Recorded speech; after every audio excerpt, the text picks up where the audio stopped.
Hey y'all, it's Jessica from Sloppy Swatches. Today I have a swatch and review of the Good Girls and Bad Habits collection, as well as a limited edition birthday polish releasing from Celestial Cosmetics in celebration of their 4th anniversary. These will be releasing at 5:30 p.m. Eastern Time for the US on April 7th. These were sent to me for review, and I'll link her social media and storefront down below and get right into this.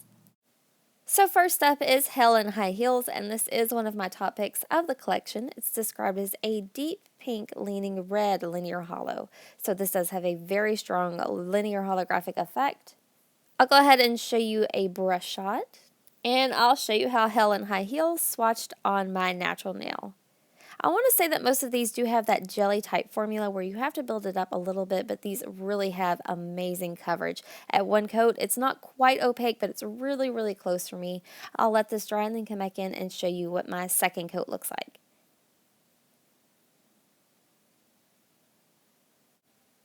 So here's a look at that quick second coat. This does bring this one completely opaque for me. This is a very squishy, juicy, berry type shade. It's very bright on the nail. It almost has a lot of depth too. That's why I really love that jelly type almost formula. It's just really, really pigmented. I had no staining at all either. So here's a look at that completed mani before top coat. These do dry down fairly glossy. Good top coat will help bring out all of that holographic glitter though. Here's a view from another angle in direct sunlight with top coat.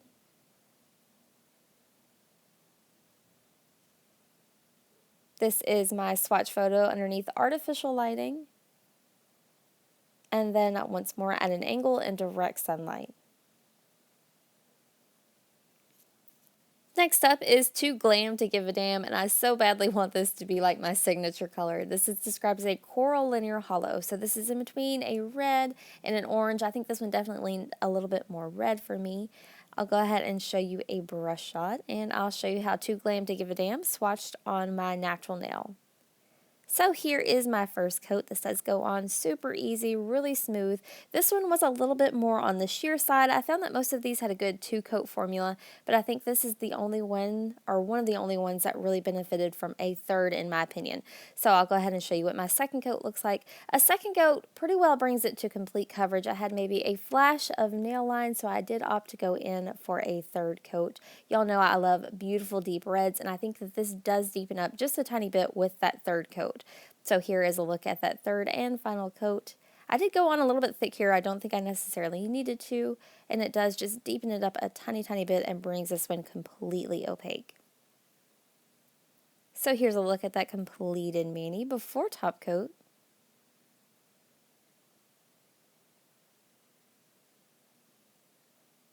Here's a view from another angle in direct sunlight with top coat. This is my swatch photo underneath artificial lighting, and then once more at an angle in direct sunlight. So next is Buckle Up Buttercup, and this is described as a light brown linear hollow. I did find that this one was maybe a bit more metallic than the others in this collection. It's really on the edge of being a nude or a taupe, but it does have that slight, almost light brown shade. So I'll go ahead and show you a brush shot, and I'll show you how Buckle Up Buttercup swatched on my natural nail. This one went on just as easy as the others, a little bit sheer maybe, and this one might have had a tiny bit of brush strokes. I think they really level out pretty well as it dries, but that's something you may want to be mindful of. So at one coat, I had nice even coverage. I'll let that dry and then come back in and show you what my second coat looks like. So here is my second coat, and this does bring this one completely opaque with no problems at all for me. I think this is going to be a beautiful one for stamping. I've really not had time for stamp testing, but I'd like to get this one tested. So here's a look at that completed mani before top coat. You can see those brush strokes are not really noticeable, especially in the final look. Here's a view from another angle in direct sunlight with top coat. This is my swatch photo under artificial lighting, and then once more at an angle in direct sunlight. So next up is Your Approval Is Not Needed, and this is described as a coffee brown linear hollow. So with that same strong linear holographic effect, this one has a bit of that metallic touch as well. It's a very deep, chocolatey, gorgeous color. I'll go ahead and show you a brush shot, and I'll show you how Your Approval Is Not Needed swatched on my natural nail. So here is my first coat. Again, these just have a really easy to use, great formula. It's not too thick or too thin. I did opt for a bit of a thinner first coat right here. It did go on pretty sheer but nice and even. So I'll let that dry and show you how it built up with my second coat. So here's a quick look at that second coat. It does bring this one completely opaque for me. I found that most of these are pretty well a two-coat formula. You don't have to struggle with them at all. I'm going to go ahead and cap the tip. And here's a look at that completed mani before top coat. I think that metallic flare really keeps this one from being too dark on the nail. It makes it come across as a very deep kind of chocolatey brown color. So here's a view from another angle in direct sunlight with top coat. This is my swatch photo under artificial lighting. And then once more at an angle in direct sunlight. So next up is Classy Sassy and a Little Badassy, and this is another top pick for me. This is described as a teal linear hollow. It is a bit on the deeper side, so this is almost like a deep lagoon type teal. I loved it on the nails. I'll go ahead and show you a brush shot, and I'll show you how Classy Sassy and a Little Badassy swatched on my natural nail. So here is my first coat. Again, this goes on really smooth, really easy. I didn't have any staining with this polish, but I did use my Cutica base coat, so that may be something you want to be mindful of. It's very pigmented. I didn't have any staining on the skin either. It's that pigmented. So that first coat does go for nice, even coverage, almost completely opaque in one, but the second coat is going to bring it completely there for me. I love the finish on this, and I love that color. So here's a look at that completed mani before top coat.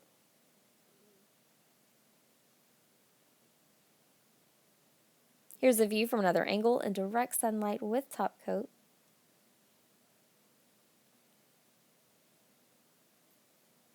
This is my swatch photo underneath artificial lighting, and then once more at an angle in direct sunlight.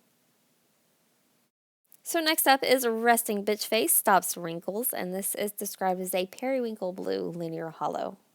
So this does have very rich, very deep blue tones with maybe a touch of that purple and some of that metallic shimmer. I'll go ahead and show you a brush shot, and I'll show you how Resting Bitchface Stops Wrinkles swatched on my natural nail. So here is my first coat. Again, really smooth, really easy, a little bit sheer here, but I think it's going to be one that builds up nice and easy. So I'll go ahead and cap the tip and then let that dry and show you what a second coat looks like. So here is a look at my second coat. This does build up perfectly on itself and brings this one to a perfect two-coat formula for me. I did have full opacity here, no problems at all.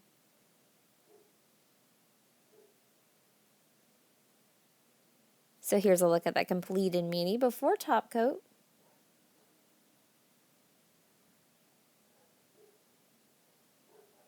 Here's a view from another angle in direct sunlight with top coat.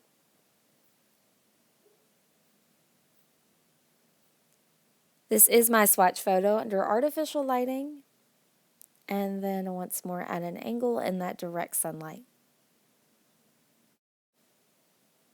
So next up is Good Girls Go to Heaven, Bad Girls Go ... and this is described as a midnight blue linear hollow. This looks black in the bottle, but once you get on the nail, it does brighten up a little bit. It is very deep, deep, dark blue. So I'll go ahead and show you a brush shot, and you can see the blue tones there, and I'll show you how Good Girls Go to Heaven, Bad Girls Go to ... swatched on my natural nail. So here is one easy coat. This is a very pigmented polish as well. I may have had a tiny bit of staining around my cuticle area with this one, so another one you may want to be mindful of your base coat with. This first coat makes for amazing coverage. If you're a girl with shorter nails, you may be able to get away with one. I'm going to go ahead and show you what my second coat looks like. This does deepen it up a tiny bit and cleans up my edges and brings it completely opaque for me. I think it's not going to look completely black underneath different lighting, but it is going to be super dark. So here's a look at that completed mani before top coat.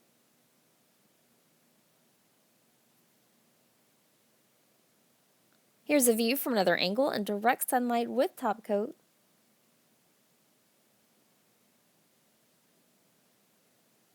This is my swatch photo under artificial lighting, and then once more at an angle in direct sunlight.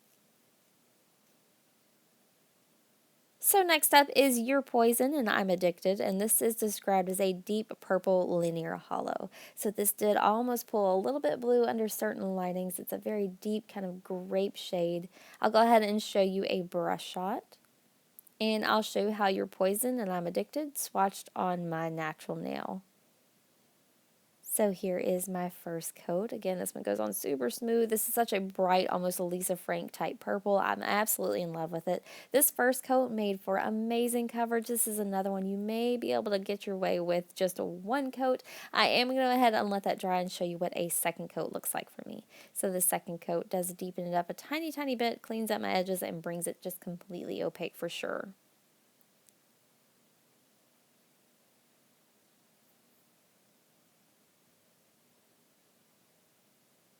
So here's a look at that completed mani before top coat.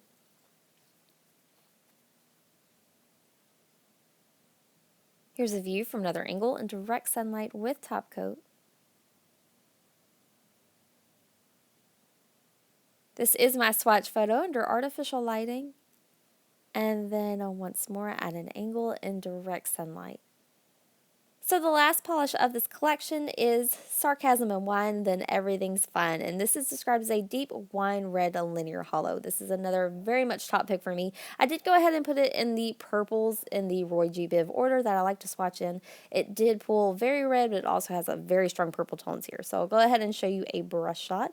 And I'll show you how Sarcasm and Wine, Then Everything's Fine swatched on my natural nail. So this first coat does go on nice and smooth, really easy. This is another one that has a bit of a squishy formula. It's not, I would say, a true jelly, but it does have that type of depth in there. One coat makes for amazing coverage. I'll let that dry and then show you what my second coat looks like. This does build this one up completely opaque for me. I also had some staining around my cuticle areas on other nails where I kind of flooded a little bit, so you may want to be mindful again here with your base coat. So here's a look at that completed mani before top coat.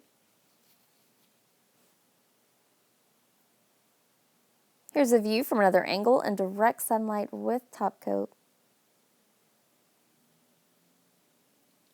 This is my swatch photo under artificial lighting. And then once more at an angle in direct sunlight.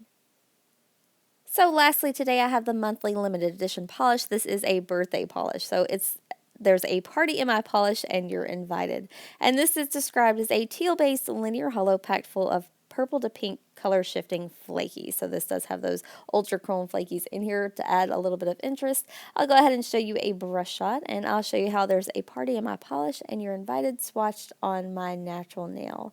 So here is my first easy coat. This one for sure has more of a jelly formula, so it's one you're going to have to build up a little bit, but that's going to let all of those flakies shine through and add a ton of depth. So here is my first coat. I'll let that dry and then show you what my second coat looks like. So here's a quick second coat. This does deepen it up, adds more of those flakies, and adds a little bit of depth. I did still have a tiny flash of nail line here, so I'll let that dry and then come back in for a third coat. So here's a look at that third coat. This does pull this one completely opaque for me and helps kind of deepen up those edges a bit. I did think that this one dried down just tiny bit textured, not terribly. These flakies do lay nice and flat, but a good top coat will help smooth that right out. So here's a look at that completed mani before top coat. Here's a view from another angle in direct sunlight with top coat.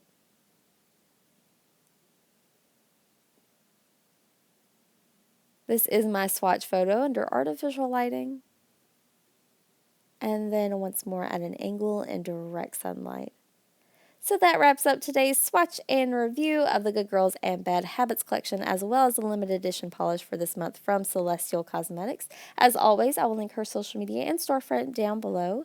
If you'd like to see more photos, I do have those available on my blog at sloppyswatches.wordpress.com, or you can follow me on Instagram at sloppyswatches. So thanks so much for watching, guys. See you next time.